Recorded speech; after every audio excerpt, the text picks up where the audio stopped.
It's Thursday. Thursday is Friends on Purpose Day. It is. Do you say, would you call these sessions a record? I've got to record today. No, I say it's podcast. I say I have to go do podcast. I have to go do podcast. I have to go do podcast.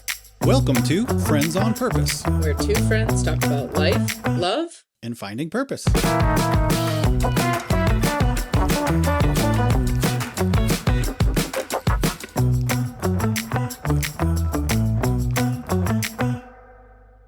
This will be interesting for you. I'm like kind of all of a sudden into sci-fi, and I've never been into sci-fi before.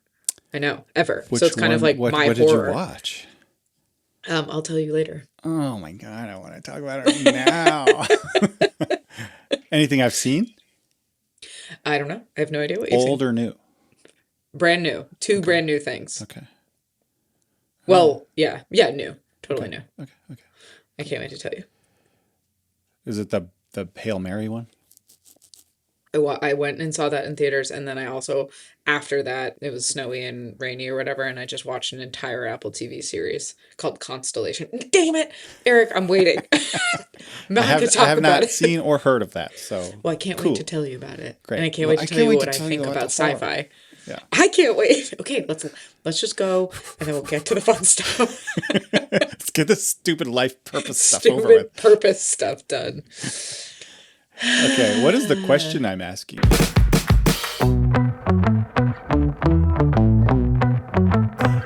All right, so the question for today is, how has your sense of purpose changed over time? Yeah. How much time have you given this question? I thought about it quite a bit, but the answer came to me pretty quickly, so I got checked a few times if the answer was that just, you know how I am, I'm like, this is my answer, and I immediately say it, but then I was like, is that really true? Uh-huh. And I think, what my initial gut reaction was kind of does feel true. So, the short story is, I think I grew up thinking that one's purpose was to execute stuff, and now I just feel much more like it's to to create, and to whether that's creating good relationship or to just receive, and it's just not crushing tasks, and I had, it's not a career. Yeah. And I mean, all of the pieces, career, and if you want to make money, you don't want to make money, you want to create art, you want to have kids, you don't, whatever. None of those are the right or wrong way. It's more just that's a good point. We should, you're not saying this is the way. No, I'm just saying I think regardless of for me, my purpose on this earth is actually, I would go one step further, and it was I thought your purpose on earth was to be good. And I thought being good looked kind of what my parent, anything that would earn praise from my parents. I'm getting good grades. I'm working towards a career. I'm marrying and settling down. To impress? Yes. Yeah. Performatively, doing things so that those around you are Yeah. And now I'm nobody has to get it. It's an inside journey. And my purpose isn't going to be, personally, my purpose isn't going to be able to be tallied in a very material way. It's going to be much more about, how people feel when you leave the room, or Do you remember when that shifted for you? I mean, over the past 2 or 3 years, probably really? 4 or 5 years. Yeah. Wow. Since that's late. Yeah. Oh, for sure. Well, as everyone will recall, I got married and divorced really quickly. COVID happened. I finished my doctorate, which I just assumed was going to be the pinnacle of my life, because I had finally done it. I finally did everything I was supposed to be doing, and then my world kind of, as I thought it was supposed to go, just kind of crumbled down, and that was the best thing that ever happened. And then recently, taking this job at the high school, I see my purpose as much more related to um, much more oriented towards people and relationship tending for You young had people. mentioned you had mentioned I don't know if it was on the podcast or what, but and I found this surprising when you said it. How you were surprised how it took you this long to realize that you liked working with kids, Yeah.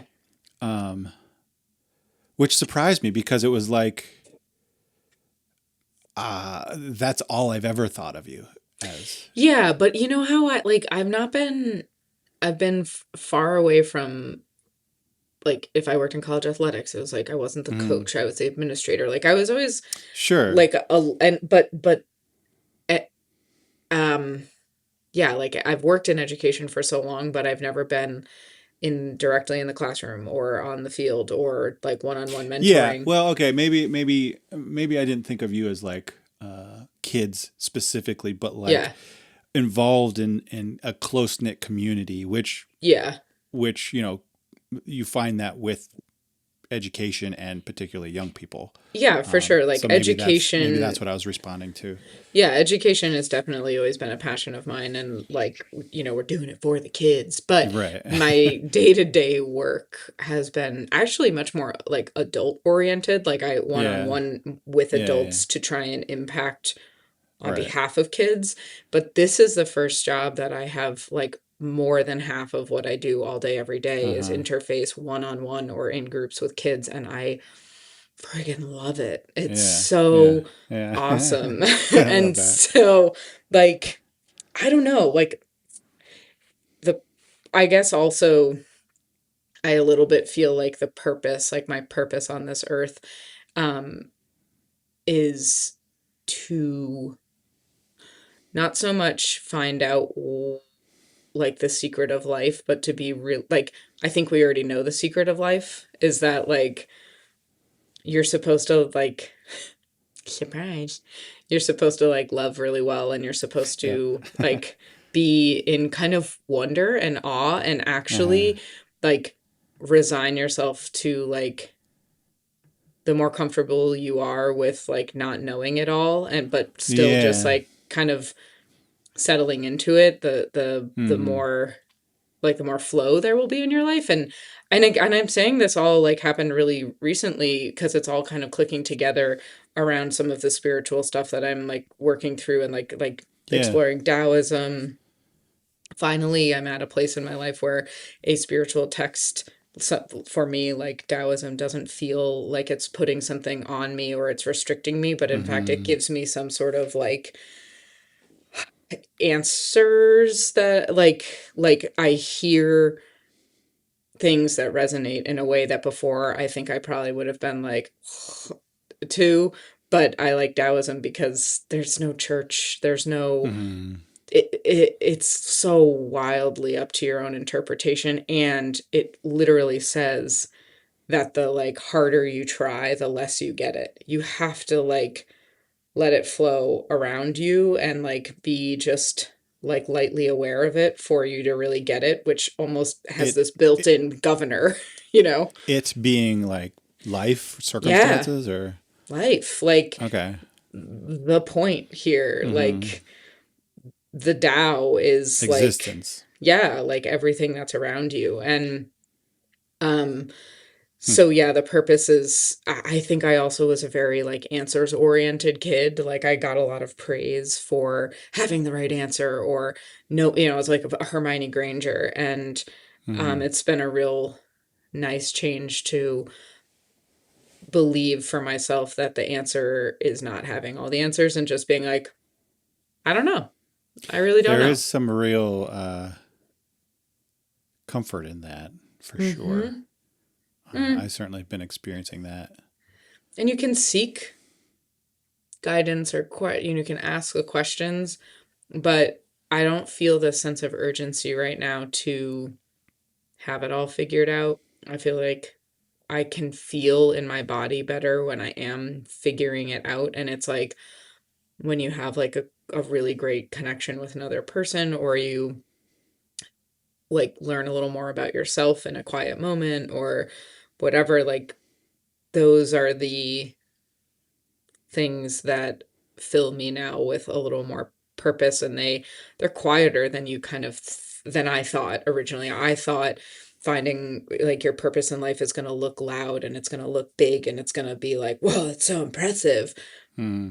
But that's not how it's turning out for me.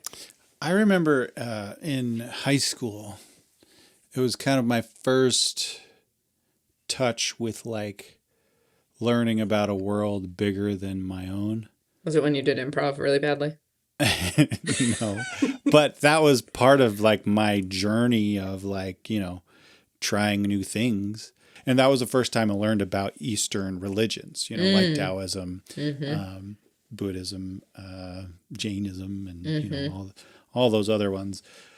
Um, and finding them like really intriguing. And then I also took a literature class where read Siddhartha, Mm-hmm. and I remember just like so torn because it was like really interesting to me, but then I had all these voices around me telling me, no, that's not the way. The Right. way is Christ, right? Which is the Right. only way. Right. Um, and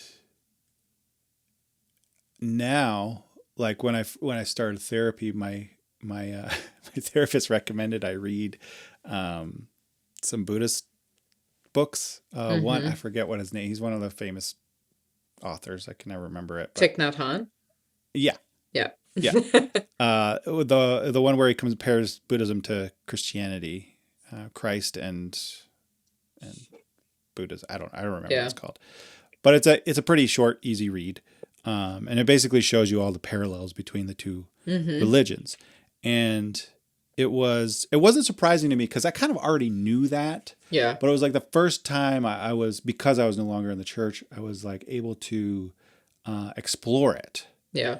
And it was like, oh, I remember this feeling. Like I haven't felt this way since high school, Mm. um, and so that's been kind of new for me. And I don't know if that ties exactly to purpose, except for uh, I definitely am on kind of this new journey of just like having a an open ear, Mm-hmm. um, to where yes, I'm exploring. I'm not like actively looking for books on different kinds of religions or spirituality necessarily, but certainly to listen, like you've talked about Taoism and Mm-hmm. even kind of your journey with the psychic and what Yeah. that's led to, and it's just like I find that I'm very more like ready to hear what people have to say, um, which is definitely changing my outlook. Yeah. Because for the first time, I don't have the answer. You know. Yeah. Uh, I also have this weird, like, um, probably like over romanticism for the ancient Eastern mm, and like like texts, because I'm like, oh, it's before like it was like truly a time where the human brain had so much more time to wonder. yeah. Like Yeah. we're not we're on our phones a lot. We're in front of screens. We're like numbing ourselves with a boob tube. Like We're like there's just like There's a lot more to compete with. yeah, and we like don't I mean Mm, obviously people wonder about the human condition still, like for sure. yeah. But it feels there's like I almost get this feeling like reading some of those ancient and like early religious texts or spiritual texts, it's like there was like a quietness in the Mm, world just because there were like fewer of us, and like just you weren't as globally connected, and there was just mm, like I don't know. Again, like I know I'm probably over romanticizing this, and like people like who I don't know lived for like like there's a lot of war and People like are people. people are people, Have but we changed yeah, that much? right. Yeah. But that's my like I do find myself being a little bit drawn to it because Knowing that. yeah, I think I crave a time where humans weren't so distracted from human to human connection. You know, and Agree. like what is essentially human and like how we need other humans to live our most successful and like fulfilling and like find our purpose. Hmm. Um, so yeah, I don't know, it's a little tangent, but I'm listening to you, and you know, you're a close friend. I trust you, and purpose is definitely a thing that comes up in my mind quite a bit.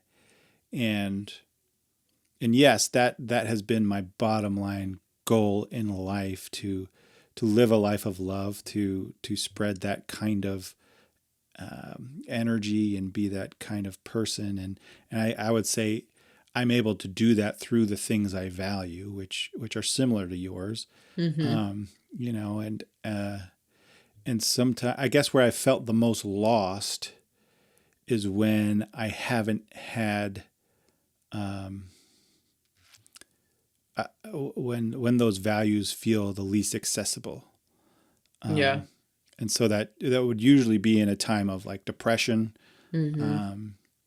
a time of maybe change, to where I'm not functioning the same way, like leaving the church. Yeah. Like it's such a Like a big culture transition. shock that I'm like, how do I live differently? Without Yeah. this support structure. And so I guess it's been a few years and I've been able to kind of get my feet back under me. Yeah. But it's interesting how I feel more in line with my purpose now than I ever have. Um, and I think that's been since I've stopped letting a person or people or even like an entity decide that Yeah. for me. Yeah. I don't know if that's I don't useful know. I mean, information I to think anyone. also I'll be people are like, wow, Okay, cool. guys, revolutionary. I guess I also just like have this feeling that the more simple the purpose is, the like easier it is to like work towards that. And that's what I've been thinking about with like what I think I used to feel really overwhelmed with this misconception of what like a person or my singular purpose on this earth was because I was it was rooted in usually like mostly my parents. Like what are my parents going to think of my life? And then I realized that we have really different values and like living for someone else and like their ideals is really messed up. Not because they're messed up, but because like you can't do that. You can't. It's exhausting and it feels confusing because you don't actually know where the goal is and or where the Mm-hmm. end line is. But when I really like quieted my mind and listened to myself, became really simple and really clear what like I was like, oh, that's all it is. Like, okay. Like and Right. just so most of my work is like undoing habitual things that I'm like, oh, I'm supposed to X, Y, Z. And it's like, Mm-hmm. I get to pick it and it started to like really feel in moments like it's clicked into place on certain things that have been harder in my life, like a relationship with a parent or boundaries in a relationship or friends Right. or Right. whatever. Right. It's like that all starts to get really clear because I'm much more clear on my own internal narrative around what Hmm. I want. I've figured it all out, actually. Just I don't know what to tell you. Clearly, I I'm figured it I'm all like sitting out. at your feet and telling me, tell That's me what how to I'm live. Tell me oh, what I'll my just purpose is, Elaine. yeah, you have to pay $22.99 for the next few months and You can come to my seminars. Okay. Yeah, so I think that's how I'd answer that. I think I'm gonna start a cult. The friendship trivia game. Elaine, Yeah. today we are playing a lightning round that I prepared for you. Yay. I know how much you value hard work, so I Yes. put in the time Thank to you. create this. So I will ask you quite a few questions, and you must answer as fast as you can. Okay, so just like lightning round, no thinking. Yep. Just go. Okay. And if more comes to your mind, by all means, we can take a pause or whatever. But the idea is to just spit out what comes first. I'm ready. All right, here we go. Ready, set, go. Okay, what was your dream job at age 10? Camp counselor. What's your dream job now? Camp director. Oh, that's beautiful. Your current purpose in one word. Love. Stability or passion? Stability. Money or meaning? Meaning. Hobby or destiny? Hobby. Explain. I'll give you some time. Well, I just like have this complicated relationship with like the preordained or destiny, because it's like I'm not really comfortable with ceding agency in that way, because I like want to be able to feel like if you're like, I'm going down the wrong path, not to be like, well, I guess this is just how it's going to be. I want to be able to, I want to be like, all right, let me take a hard right here. And if that's because of a hobby or something, you're just like, I'm gonna follow this little rabbit trail. I want to be able to do that. Cool. Side quest or main quest? Main quest.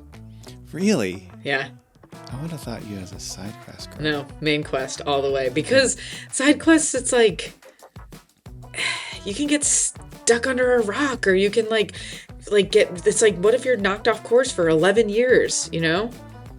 That's so stressful. I'm definitely a side quest person. No, I that's why we're a good team, because I'll like, you can go do the side quests and I'll figure out a way to like loop back around and get you while we're still on course. Yes. Okay. I love it. Okay, this next question you cannot give any explanation. Are you on track? Yes. Okay. If your purpose was a season, what would it be? Fall. Why? Because I really like how, I mean, fall is my favorite season, but I love it for the weather, but I also love it for the, like, I think of it as the season where you like just kind of are preparing for what comes next, like the long, cold, sleepy winter, but there's a lot of busyness in it, but it feels very like peaceful. So what comes next is what? After you're dead? Oh, yeah. I mean, yeah, you're kind of like getting everything in order. It's your job to kind of just be like, okay, like check, like yes, and you're like, oh shoot, I forgot to. You got to stack the firewood. Yeah, you're like, oh, I forgot to can the tomatoes. We're gonna need the tomatoes. Like, let me go do that so that we're ready. Like, I love that. Did a friend ever influence your path? Oh yeah, all the time. Did a friend ever derail your path? Yeah. Yep. Okay. Yeah. Who knows your purpose better, you or your friends? I think right now, like, they're neck and neck, but probably like 9 months ago, like, my friends knew it better than I did. Yeah. And now I feel like we're like maybe coming into alignment. Yeah, okay. Yeah, I can kind of see that with like your change of job and more meaning in that. Yeah. Have your friends upgraded as your purpose has changed? You know, yeah. But I just personally feel really, truly so lucky to have like some very, very good long-term friends. Mm-hmm. And I moved so much as a kid that I like had to be good at holding on to friends. But I feel like over the years, so like the right crowd has like emerged, and it means I don't have like a like typical friend group. Right. but I have a lot of I like think the best amazing. friends are the ones that change with you. Oh my gosh, yeah. Like, You and I know. have just friends who I think I have a good friend picker. So like, even if I'm not exactly sure why, I'm like, I want to be around that person. Like, Hmm. mostly it ends up being like, oh yeah, this was a great choice. Although have been some friends that I've like had to break up with friends, Yeah. and it's like only like three or four over the course of like 38 years, but like they feels Like like bad. like deliberately, or like you just kind of Yeah, are, two fade like away unintentionally. one faded away unintentionally, or I like intentionally faded that, like I quiet quit that friendship, or maybe they quiet quit me. I don't know. Yeah. And then two were really deliberate. Like I had to be like, we can't be friends anymore. It was like Yeah. really hard. Climbing the ladder or questioning the ladder? Questioning the ladder. Really? Yeah. Okay. I used to want to climb the ladder. Uh-huh. I was climbing the ladder. Yeah. And then I was just like, the fuck is this ladder going? So Ladder stupid. sucks. Yeah, like, why are we climbing this ladder? Yeah. Why is there a ladder at all? Yeah. Yeah, totally. That was my last question. That was fun. Yeah, I'm going to do so that that- for you next time. Okay. Yeah. Lightning Yeah. round questions. But here we are again. Here we are, landing the plane. Playing. So, Eric, in between last week and this week, you watched a lot of horror movies. I did. Do we want You to were do busy. me first? 'Cause you Yeah. watched sci-fi movies, and that really I know. excites me. Yeah. Yeah. I wanted to do horror first. Okay. All right. I watched two horror movies. I watched Longlegs, Oh. and I watched Scream. Oh, yay. Yes. So Okay. two very, very different sides Very of the different. genre. Yeah. Okay. So Longlegs made me Yep. very uneasy. Yeah. Because Talk about again, Nick Cage, though. fucking Ugh. Nick Cage. Yikes. Yes. Huh. Yeah. He was great. In the worst way possible. But Yeah. again, I wasn't expecting it, but it was like holding up a mirror, and it kind of terrified me. In what way? So, well, first, what I Is this appreciated about Are you telling everyone you're a serial killer? no, no. And this is definitely my interpretation. I'm not it. Well, hold on. I have notes because I wanted to make sure I Okay. got all this out. So, what I did appreciate about the film was first like the stylistic choices. Yeah. Visual stylist. Visual, like yeah. the opening scene where he shows up and you just see the bottom. It's like that made my skin crawl, but like kind of in an exciting way, like, Yeah, ooh, yeah. we're just getting right off the bat here. And then the film uses like this, I don't know if it's like 8mm film or whatever. But there are portions of it that they use that, I'm going to say filter, to tell the stories of like the past, Yeah. like the things that happened in the past. In Yeah. the story. Flashbacks. Right. Yeah. Thank you. Yeah. There's a word for that. Yeah. And so it like was depicting like memories, and it was kind of nostalgic, by putting it in that, that kind of filter. Yep. And at first it made it feel like, okay, this should be kind of happy or safe or whatever. And it was very much not that. Yeah. And after seeing the pattern of that happening throughout the film, it was like, okay, this is an indicator that like something awful is going to happen. Right. And I thought that was cool. Yeah. I liked that choice. Yeah. So that was cool. The filming was cool. I think even like the character Longlegs himself was predominantly dressed in white, which I thought was interesting. He had a white face, like almost looked powdered white. Yeah. I don't know why, but it was just like, ugh.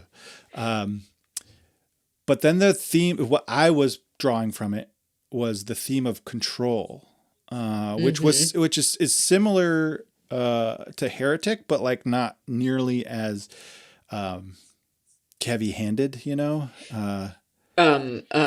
Longlegs wasn't as heavy-handed. Correct. Yeah. Correct. Yes. And so I thought that was kind of unique because it was like the film didn't really have a message so much as it had like a a feeling. Okay. And so like I felt the dread of control again Mm-hmm. in a way that I haven't felt since, um, since I had to drive me and my friends up to this remote cabin in the woods to go listen to our creepy pastor talk for a couple of hours. It was Yeah. like, we're going to go see Longlegs himself. Right. It was just Yeah. like the whole film. I was like, I don't know, reliving some feelings that did not make me happy. Uh, Yeah. and so to me, it was like, it was, it was safe in that, like, this is a movie and I'm glad that feeling's gone now, but it was like a very unexpected reminder of Interesting. Well, and kind there of were the definitely like overt, religious themes right, and right. just And, like, and, and that all had to do with that, right. that's where the dread came from. Yeah. And I'm watching this one character just kind of like relive and re-experience this presence. Well, and there's like it's so funny because like again we're talking about the mirror that it holds up to you. What I most reacted to it was like that mother-daughter like family secret type, like that just like Hmm. the tension of like Yeah. family really like stuck out to me I think that most. all kind of rolls into that dread. Yeah. That's like the word that seems to fit for me. But yeah, it was like the dynamics that all Yeah. kind of lead up into this one awful feeling. Yeah. Yeah. Another thing I wrestled with was with like the lack of closure. Like the film gave very little of that, Yeah. particularly in the At ending. the But like, end. Yeah. so like Longlegs definitely reminded me of my abusive pastor, right? But like, Yeah. because he wasn't smart. He wasn't Right. like a mastermind in like the Nope. traditional sense. Mm-mm. He was kind of erratic and kind of pitiful, Yeah. and somehow like in his Chaos. yeah, in his chaos, like his abusive behavior, it felt orchestrated. Hmm. Like You he know, had a like there was grand something plan. bigger. There's something bigger behind it. Mm-hmm. You know, and Mm-hmm. so like when he dies, Yeah. uh, there's no closure Right. because there's still this thing to contend with. You know, Mm-hmm. and that was like really scary to me. Like, Yeah. Yeah. uh, Because he wasn't it's the bad thing. right. It's what he represents and And what what he he left draws out of behind. us. And Yeah, yeah. yeah, Yeah. Yeah. yeah. And so, yeah, so like the psychological or like the spiritual or even like the Yeah. systemic force is Yeah. still at play. And, like her mother still goes through with infiltrating that Uh-huh. family. Uh-huh. Um, and it's just like, fuck, like, Yeah. Yeah. what, what do I do with that? And I think that's why it was so scary. Yeah. Uh, Did you and Emily watch it except together? to shoot it in the head, right? Because that's what Right. she did at the end. Right. So that felt good, and it was like, okay, well done, Nicolas Cage. Like, Yeah. fuck, you messed me up. Yeah. And just when I think I'm figuring life out, you throw this at me. Yeah. And you were like, So like, great I have movie, to go but back don't to freaking therapy. watch it. Um, so okay. so it took me a while to like catch my breath, but Yeah. I'm okay. But Yeah. like, it was just like, holy shit, what was that? Yeah. Not at all what I was expecting, but I'm glad I watched it. And yeah, it was just like, damn. So glad you're into horror movies now. Okay, now let's go to the lighter topic. Scream. Scream was a delight. Wasn't it? It Isn't it? was, oh my God. Hey friends, if you're enjoying the show, the best way to support it is by leaving a quick rating and review. It helps more people discover Friends on Purpose, and we're always happy to make new friends. If you've already done so, that's awesome. You're helping more future friends find the show. It was like the first 20 minutes Yeah. in, and I like suddenly felt like I was back in 2000, Like, right? Like yeah, yeah, I felt like 1999. I was getting back like a small chunk of my teenage years that I Yeah, was never allowed, right? Like yeah. because it's very Very Y2K. of the I think it moment. was like what is Yeah. it, 97 that it was made? 90 it 1998. was Yeah. close enough to 96. It was 1996. 96. And Yep. so it's a millennials movie. Yep. And so things that I loved. I had no idea Drew Barrymore was the girl. Yeah. Well, it's so So that was fleeting. yeah. Yeah.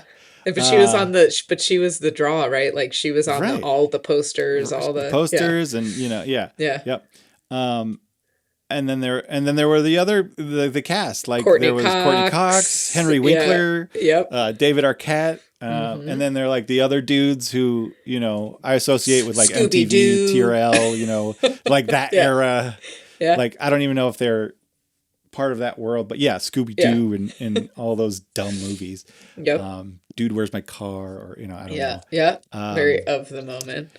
yeah, so that was fun because it was like oh, and Oh then yeah. Nev everyone, Campbell. yeah, yes, Nev Yeah. Campbell, Rose McGowan, Yep. your crush, um, What a babe. yep, uh, and then so everyone was a suspect, Yep. which was like Love. I jumped right in playing the Yep. game, Yep. who did it. I was first on to like the principal and then the dad, and Yep. then I was like, no, that's too obvious, and then the principal got murdered. Um, and I will say, I'm proud of myself. I did narrow it down to one of the guys, But but you didn't know there were gonna be I two. didn't know there was gonna be two, and I didn't Yeah. expect it to be her boyfriend, which seems I so obvious know. now. Right. Duh. Um, Yeah.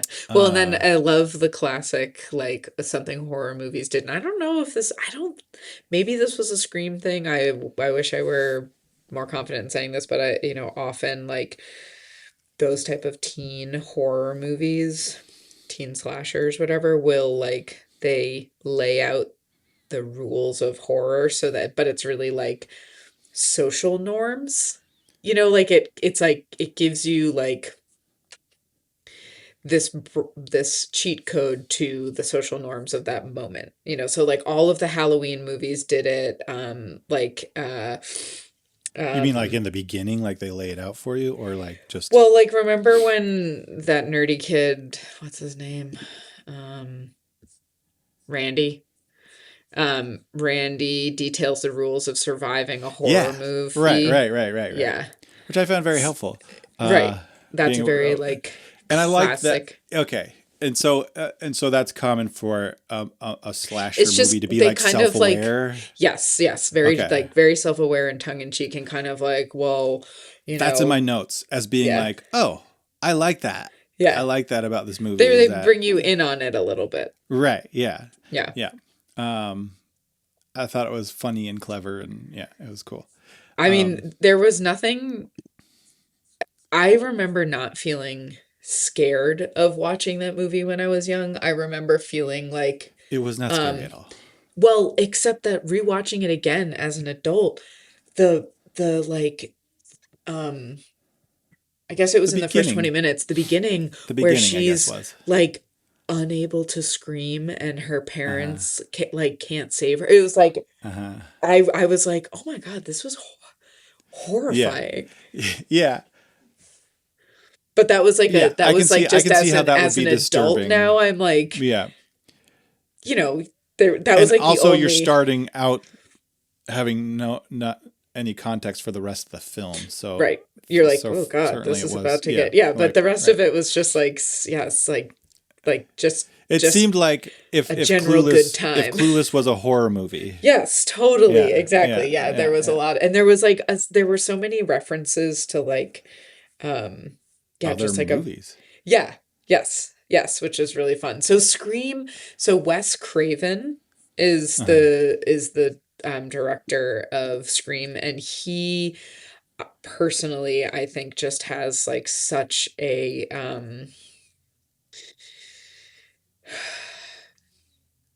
he has such a reverence for Uh huh. horrors that he can play with them so well, Right. but Right. he Right. like he never takes it too seriously. Like, and Uh, that's this thing we were talking about last time about horror, is that it's like it's not often that it gets treated with like yeah, such a like respect serious or lens. yeah, Yeah. And Wes Craven's a great example because he's just out there to like make people like jump their yeah, yeah, popcorn or yeah, like be like yeah, scared and then laugh and yeah. yeah, yeah. Oh, I'm really glad you Okay, liked it. one Yeah. second. I have to go get something. Is it the Scream mask? The what? Is it the Scream mask? No. Okay, so I can't find it. What is it? I have the Scream knife. Oh, nice. It's the exact one. Like actually? The one they used in the no. Yeah, but is it like it's a real knife? It's It's not a real like knife. you. It's a buck knife. Wow. That's I think it's like for skinning a deer. Yeah. Whoa. I meant to find it before I came, but it was funny because I saw it and I'm like, I have that knife, You're like, wait a second. and it's like, why am I so like, why do I know that? But Emily's dad gave it to me, Oh, like I don't know, decades ago, like yeah. when we were first married, just kind of randomly. Yeah. And it's a nice knife, and it's just something, I think I was hunting at the time, and he's like, "Here, I got this for you. I thought you'd like it." I'm like, "Oh, cool, thanks." Great. And so it's just sat in my It's closet just in a forever. box. It's just in a box somewhere. I thought it was in my closet, but apparently not. Maybe one of Okay. the boys snatched it. But Ooh. but, but yeah, I was like, "Oh, I even have the Scream knife." Yeah. Um, uh, But that like I, even that added to like the nostalgia. Like for yes, being a movie brand new to me, it felt very familiar. familiar. Yeah, and I Yeah. don't know. Well, okay. So may I recommend another? Yeah, definitely. I really want you to watch The Orphanage. Okay, that was actually next on my list. Yeah, I really want you to watch The Orphanage. Um, and Is that the Spanish one? yes. Okay. And then I want you to watch The Haunting of Hill House. It's a television show on Netflix. Okay. All right. Yeah. Okay, so I went to the movies last weekend and I Mm-hmm. went and saw Project Hail Mary. Mm-hmm. Now, did I No love that it was spoilers because I have yet to see it. yeah, oh, did I love that it was 2 hours and 35 minutes? No, I didn't. Was I bored at any You moment? like horror. You're a quick hour and a half I girl. know, I'm 90 minutes. Get me in, get me out. But this was so good. And I have not read the book, so I'm not like here to say whether it did or didn't live up to the book. But I am here to say that Ryan Gosling is fantastic. He's Mm-hmm. really, really, really, really Yeah. good. And I loved it. I would call it like a sci-fi dramedy. Mm-hmm. Like it was really, really great. So then I'm like all of a sudden super into like space and space time and whatever, and I'm kind of like, "Well, let's get a little more of that." And I had some time this weekend, so I watched Yeah. all of Apple TV's Constellation, and that Okay. is a television show that I think does a really good job of using quantum science responsibly. Like it's not like the Marvel universe where they're just like time Yeah. jump, weird, it's quantum. Ta-da. Yeah, it's like basically the whole show starts off by a crew up in the International Space Station. Um, there's a couple of different things going on, and a U.S. scientist is working on what is called the CAL lab, which is the cold atomic lab, and he like plugs in something that finally makes this experiment work, and it's a like basically like a quantum leap. And now all of a sudden the rest of the show, this is all happening in the first few minutes, the rest of the show is like there's two different universes. There's like the red universe and the blue universe, and there's like in one universe like one person survives and the other one dies, and the other one the opposite happens, and they like start to kind of also because they're like in space and then they come back down to earth, and there's like all this space-time stuff involved. It was really, really cool, but I like am new to sci-fi, so I am new to So weird. I'm like, is this science real? Question mark. Like I'm like, how much are we supposed to Yes and like? no. Yeah, I'm like, how are we like what are the rules of this Right, universe? right, right, right. Um, so yeah, so that was really fun to just like go on a little like sci-fi bender. So now I'm looking for other good sci-fi shows for anyone who wants to Um, recommend them. Annihilation. Have you seen that No, with no, Natalie Portman? no. It's fairly new, I think, within the last 5 years. And I love Natalie Portman. Whoa, wait. yeah, no, Okay, so what's this on? I don't know. It's Oh, it's a film. yeah. Cool. Okay. Um, I really liked Moon with Samuel Rockwell, Moon. and that's a little more. I think it's more indie, but Okay. or at least low budget. Okay. Uh, I don't think it got a lot of attention, but I liked it. It's got Uh, 90% on Rotten Tomatoes, yo. which one? Moon. Moon. Yeah. Yeah, so okay, so here's the thing I'm thinking about sci-fi though is like Right. I think what sci-fi is gonna help me with is that Uh I huh. Uh huh. I know what you're gonna like say. the rules. I like it to be all like I know what's like, and so this is a whole new genre where I'm like, what? Right. How are we supposed to know? Like, is that true? So I think that will be a good exercise So for you like me. the science a part of it. Yeah, I like they're like, So it's a okay, specific kind of sci-fi you're responding to. well, so after we talked about Begonia, Hmm. I was like, is that sci-fi? And Hmm. it's like kind of, It's a flavor for sure. but it's like sci-fi It's light, like maybe? it's like psychological thriller is to slasher. You know, you have different Yeah, yeah, yeah, categories yeah. within a genre.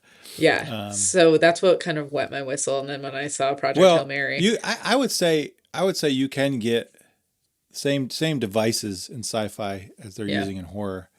Um, so Yeah, it's they like probably cross over more than we are realize. sci-fi and horror related? Let's see what the internet says. I think you can have both, right? Yeah, they're I mean, closely related, often overlapping to create the sci-fi horror subgenre. right. And then Begonia. I also have I to think tell you Annihilation is probably sci-fi close to horror. that. Yeah. Is there anything else we need to cover I don't think so. How do you cinematically? feel about that? Our episode? Yeah. Fine. I Yeah. hope you have something to work with. I think I do. I think the first half was like, yeah, we're We were talking about like, this. Yeah, all right. And then the second half, we're like, okay. Yeah. It's going to be very noticeable this round. Yeah. Uh, yeah. Well, you know, we That's could. us. That is That's us. we It's can definitely worth keeping. I'm not we saying can we make should. fun of. Well, listen to it, and if it's not, it's not, and we can make fun of it later, and we can Yeah. chop it Yeah. up for parts. Yeah. We're the boss of Frankenstein it. us. Yeah, we're very excited. All right. Ugh. I'm going to watch Annihilation and Moon again just so I have it fresh I'm in my gonna watch brain. Annihilation. Okay. So you're going to watch that one first? Yeah. I'm tired. Hey friends, quick favor. If you like the podcast, leave a rating and review. It helps the internet know we exist. And if you've already rated and reviewed, we see you and we appreciate you. And you get honorary gold star friend status.